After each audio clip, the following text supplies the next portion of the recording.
Jennie from Blackpink. Like he paid for her? Yeah. Saya tidak pernah mengklaim bahwa saya melihat videonya. Saya dengan jelas mengatakan dia tidak menunjukkannya kepada saya. Hello everyone, I'm Mr. Kim and welcome back to my YouTube channel. Guys, yang lagi nonton, gimana kabarnya hari ini? Apakah dalam kondisi yang baik saja? Atau mungkin sebaliknya ya? Apapun yang terjadi, jangan menyerah ya guys. Ayo dong semangat. Fighting. Oh ya, buat kalian yang mungkin mau mutelan sama aku di Instagram, nanti bisa langsung follow @yuselkim. Tenang aja guys, langsung aku follow Beko. Adapun dalam video kali ini kita bakal bahas tentang sebuah podcast yang sekarang ini lagi menjadi kontroversi usai membawa nama Ayu dan juga Jennie Blackpink. Lantas, bagaimanakah informasi selengkapnya? Yuk, mari kita kulik bareng-bareng. Tapi guys, sebelum kita lanjut, buat kalian yang mungkin pengen kelihatan awet muda, nggak cepat menua seperti itu, maybe dari sekarang bisa coba produk retinol. Dan kalian mungkin bisa cobain produk retinol yang aku pakai. Ini tuh adalah moisturizer malam dari Wardah Renew You. Yang buat aku suka sama moisturizer ini adalah dia tuh buat wajah itu jadi lebih lembab, lembut, cerah, dan juga kayak segar aja sih guys. Dan buat kalian yang mungkin tertarik juga untuk cobain, nanti bisa langsung mampir ke tab produk aku ya. Thank you so much. Dan sekarang kita akan lanjut ke topik pembahasannya. Teman-teman, baru-baru ini dua anggota acara podcast telah berada di bawah pengawasan karena diduga menyebarkan informasi palsu tentang industri hiburan Korea, khususnya membuat pernyataan bahwa Ayu hingga Jennie Blackpink berpartisipasi dalam pertemuan sponsor berbayar.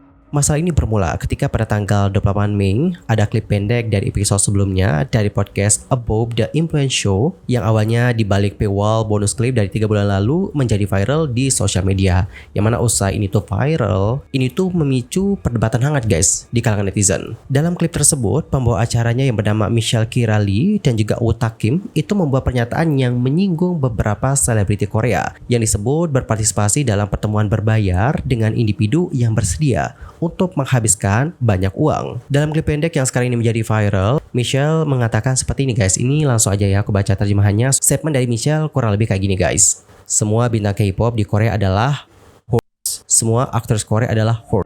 Rupanya setiap selebriti atau artis Korea ada label harga di kepala mereka. Dan jika Anda cukup kaya seperti pengusaha Cina, Anda dapat pergi ke perusahaan hiburan ini dan meminta untuk bermalam, bahkan dengan bintang K-pop papan atas, bahkan Ayu, $500,000 semalam. Nah, terus menanggapi pernyataan dari Michelle, Woo Tak Kim itu menambahkan dengan mengatakan, temanku yang aku pergi ke perkemahan musim panas adalah putra pewaris BMW dan dia Edward Jennie dari Blackpink. Michelle lantas menanggapi guys dan seperti kayak meminta untuk mengklarifikasi dengan mengatakan seperti dia membayarnya. Lalu Woo Tak menanggapi dengan mengatakan ya membayarnya dan memiliki video. Dia menunjukkan kepadaku video itu. Begitulah caraku tahu bahwa itu adalah nyata. Dan rupanya ya teman-teman, Woo Tak itu mengutip seorang gadis yang diduga menceritakan kisah ini kepadanya dan mengungkapkan bahwa dia tidak pernah melihat video itu sendiri. Dicatat, dia itu ngutip dari seorang gadis yang diduga menceritakan kisah itu kepadanya dan mengungkapkan bahwa dia itu nggak pernah ngelihat video tersebut. Oke, nggak pernah ngelihat video itu.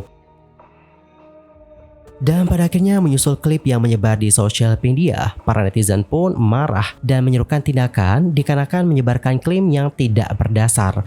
Dan dengan meningkatnya ketidakpuasan di antara para netizen, kedua pembawa acara dalam podcast itu menyatakan bahwa klip itu diambil di luar konteks dan telah memposting permintaan maaf melalui akun sosial media masing-masing. Kita mulai dulu dari Michelle Kirali, di mana dia mengatakan, pernyataan mengenai kontroversi daring baru-baru ini. Saya ingin meluangkan waktu sejenak untuk menanggapi klip viral yang beredar daring dan rumor-rumor yang mengikutinya. Pertama dan juga terutama, video yang beredar diedit di luar konteks dan gak mencerminkan keyakinan, niat, atau nilai-nilai saya. Video tersebut diambil dari percakapan pribadi yang lebih panjang yang tidak pernah dimaksudkan untuk dipublikasikan. Dan sejak itu telah dipotong dan dibingkai ulang dengan cara yang sangat menyesatkan. Sebagai konteks ya, klip asli adalah bagian dari percakapan podcast dari lebih dari 3 bulan lalu di balik paywall pribadi, dibagikan dengan komunitas yang sangat kecil dan terjaga keamanannya.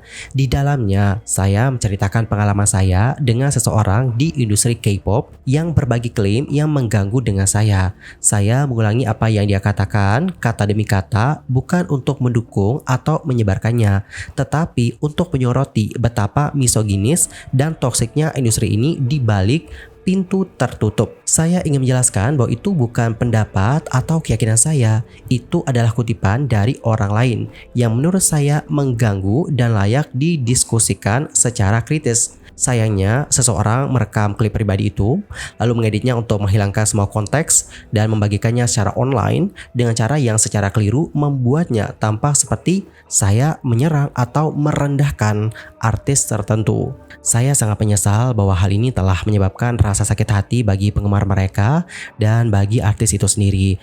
Begitu saya mengetahui bagaimana klip itu ditafsirkan, saya pun segera menghapus semua konten terkait dari platform kami dan mengajukan permintaan penghapusan untuk menghentikan penyebarannya. Namun, yang lain terus menyebarkan versi yang diedit dan beberapa bahkan menambahkan judul dan komentar palsu untuk memicu kemarahan dan menarik perhatian. Ada sejarah panjang yang terdokumentasi tentang misogini, eksploitasi, dan pelecehan dalam industri hiburan di seluruh dunia, termasuk K-pop. Dan saya yakin penting untuk membicarakan masalah sistematik ini. Namun, saya sekarang menyadari bahwa bahkan merujuk pada tuduhan sensitif tanpa kerangka yang jelas bisa sangat berbahaya. Itu adalah kesalahan saya. Untuk lebih jelasnya, pertama, saya tidak mendukung klaim yang mencemarkan nama baik tentang Jennie, Ayu, atau bintang yang lainnya. Yang kedua, saya tidak mendukung cara klip yang diedit ini salah mengartikan kata-kata saya. Saya bertanggung jawab penuh atas peran saya dalam menciptakan ruang untuk topik ini tanpa kejelasan atau kehati-hatian yang cukup. Kedepannya, saya akan pertama, menahan diri untuk tidak membahas klaim yang tidak dapat dibuktikan kebenarannya atau yang melibatkan tokoh masyarakat, lalu berhati-hati dengan konten yang sensitif dan pastikan konteks dan batasan yang lebih jelas dalam semua konten publik dan juga pribadi, dan menggunakan platform saya secara bertanggung jawab untuk mengangkat fakta, bukan spekulasi. Alright teman-teman, jadi sepatutnya bagaimana statement dari Michelle. Di sisi lain, untuk Utak juga memposting pernyataan di Instagram, di mana dia menuliskan, kalian semua penggemar K-pop cari itu dulu faktanya. Saya tidak membenci atau menyerang Jennie. Saya hanya menceritakan kisah yang saya dengar. Itu bukan celaan, tetapi hanya mengulanginya. Karena topiknya adalah betapa gelapnya industri K-pop dan mengapa para idol memiliki tingkat BD yang tinggi. Dan betapa gilanya kontrak budak ini. Siapapun yang memotong itu mengabaikan konteksnya, tetapi jujur saja, kamu membenci semua yang kamu inginkan. Aku tidak peduli. Kamu mengatakan dan menuduhku tentang hal-hal yang sama sekali nggak benar.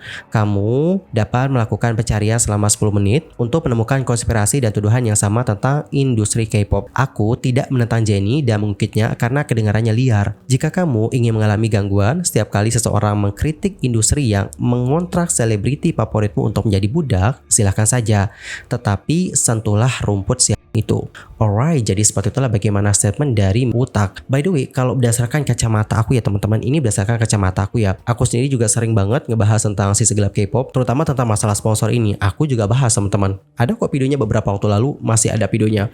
Sampai sekarang ini fine-fine aja. Kenapa fine-fine aja? Karena di sini kalau menurut aku sih pribadi, masalahnya itu bukan dikarenakan mereka ngangkat topik yang seperti ini. Tapi yang jadi masalah adalah ketika mereka itu nyebut nama artis ini dan juga artis itu. Itu guys yang jadi masalah di sini. Ketika mereka menyebutkan nama artis ini tanpa bukti yang jelas, netizen menilai bahwa itu termasuk yang namanya penyebaran informasi yang menyesatkan. Begitu.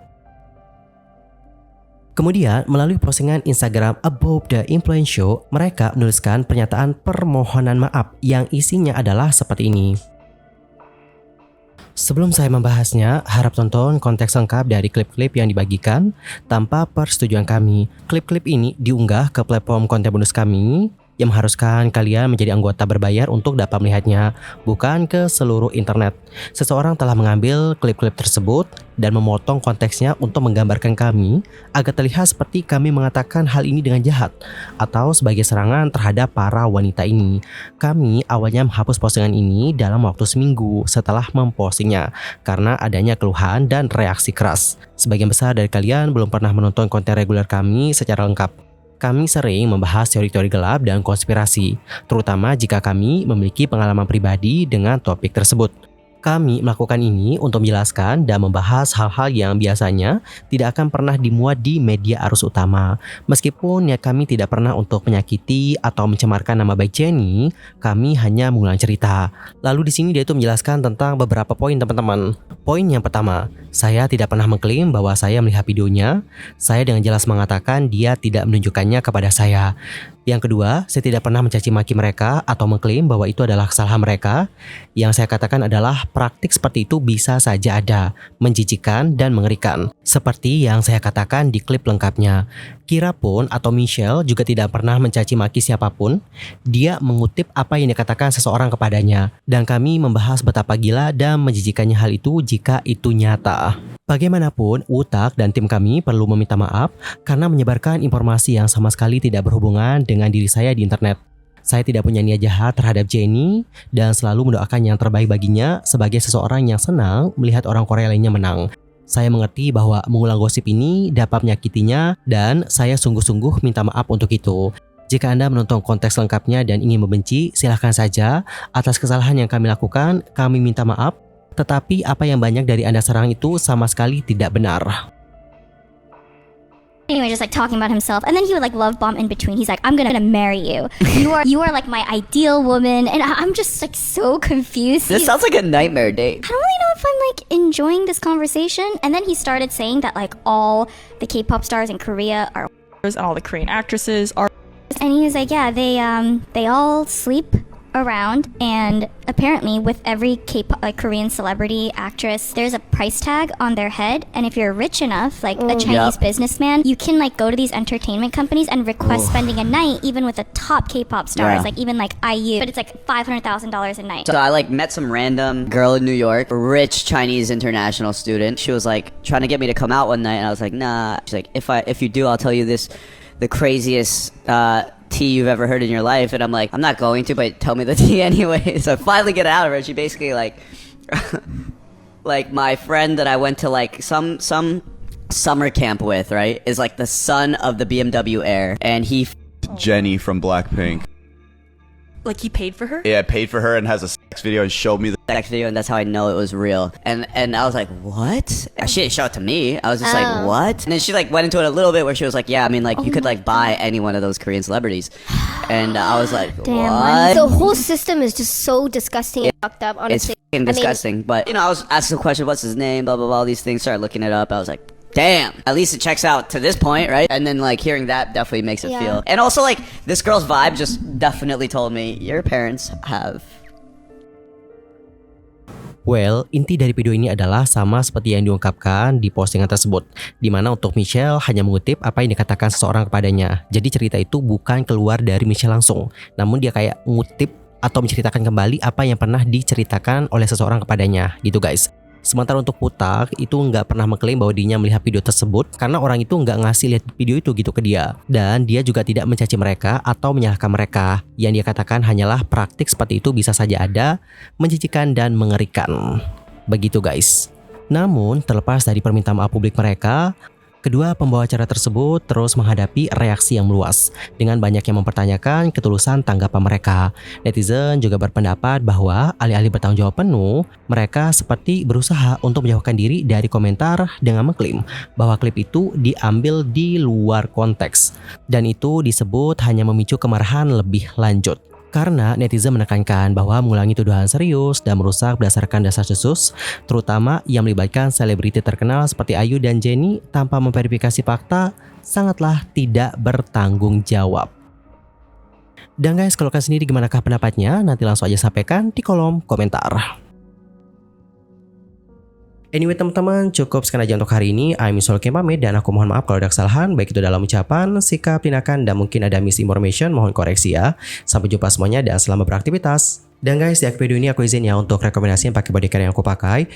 Ini tuh adalah pakai bodycare dari Purbasari. Yang satu paketnya itu nanti kalian dapetin sabun mandinya, shower scrub, terus juga dapetin body scrub, terus ada juga body serumnya. Ini ukurannya 180 ml dan kalian juga dapetin exfoliating gelnya guys. Dan produk-produk ini dapat membantu untuk melembutkan, melembabkan, dan juga mencerahkan kulit kalian. Selain itu aku juga pakai sunblock. Kalau sunblock aku pakai sunblocknya Marina. Kenapa aku pilih ini? Karena selain dapat membantu untuk melindungi kulit dari sinar UVA dan juga UVB, Terlebih, ini tuh juga dapat membantu mencerahkan karena di sini terdapat kandungan pencerah seperti niacinamide atau vitamin B3 dan juga vitamin E. Dan buat kalian yang mungkin tertarik juga untuk cobain produk-produk ini, nanti bisa langsung mampir ke tap produk aku ya guys. Thank you so much and bye bye everyone.